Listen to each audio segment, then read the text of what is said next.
Hey everyone, Dr. Luke Peterson here, physical therapist with the Knee Replacement Therapist. In this episode of the Knee to Know Show, we're going to talk about some of the parameters when it comes to walking after knee replacement surgery, such as when, how much, and how should you do it. Before I jump into that, be sure to hit that subscribe button and turn on the notifications if you're interested in catching our regular videos related to knee replacement surgery, exercises, rehab recovery, and much more. So, people know, I think the vast majority of people know that it's really important to get up and get moving and get walking after knee replacement surgery. But some of the people, they ask me, well, how much? Or how am I supposed to do that? Or when should I start? And really what I tell people is it's kind of this progressive format, this progressive nature to it. So ideally, you're going to be getting up and walking and moving around the day of your surgery, a few hours or so after having knee replacement surgery. Now, are you going to go for a loop around the block? No, of course not. You're probably going to walk maybe down the hall a little bit if you're doing pretty well, possibly by yourself, possibly with a physical therapist if you're in the hospital still. And you're just going to get yourself moving, get the knee moving, get the body moving.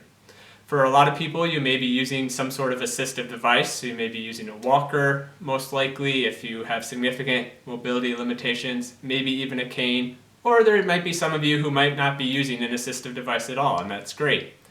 But especially early on, we want to focus on quality over quantity.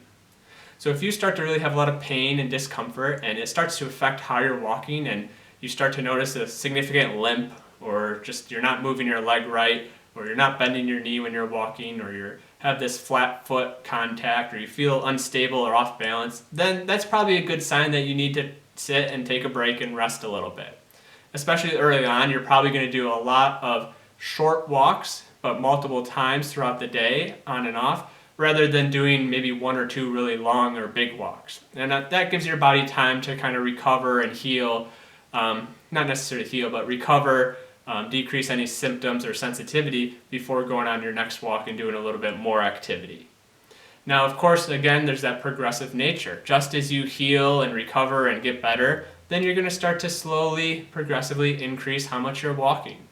Maybe you'll start to incorporate going up and down the stairs a little bit. Maybe you'll start to go outside and go on the sidewalk a little bit. Maybe if you really start to feel good, you might even go, somewhere where there's a little bit of an incline or a decline, or change the surface a little bit. But just follow that progressive nature. Start simple. Start with a slow, start with a low duration, a low distance, and kind of build up over time. You want to focus on trying to walk with a good gait pattern, using that heel-toe contact. You want to focus on walking at a comfortable pace, but a good functional type of pace, I tell people. You don't want to walk too slow where you start to really feed into that's how you end up walking later on. You want to walk with a good, relatively brisk pace that shows a little bit of vitality as much as you feel comfortable. And then, follow what your body tells you. So if you go for a walk and you feel really, really sore the next day and a lot of pain and a lot of discomfort, then maybe we overdid it a little bit too much and we have to back off and go a little bit less, a little bit shorter duration the next day. Or maybe you go for a walk and you'll feel okay. Maybe you have a little bit of aches and pains, but a little tiny bit of swelling, but overall you feel all right, it feels tolerable. Then, bump it up a little bit, go a little bit further, whatever that may be for you. But just listen to your body and be willing and being okay with every now and then. Maybe you have to take a step back, one step backward for two steps forward. So progressively work it up. Feel okay to kind of take a step back if you feel like you overdid it sometimes. It takes a little bit of that guess and check. When you really feel like you're really getting to where you're fully recovered and feeling good and feeling great, what I recommend to just my general clients and individuals is if you can get 5,000 steps upward to 6,000, 6,500 steps a day, then you are doing awesome. 5,000 steps a day is great. Over 6,500 a day, that's awesome. Any more than that's great too. As long as you're feeling good, you're not necessarily causing any increased pain or discomfort, that's awesome.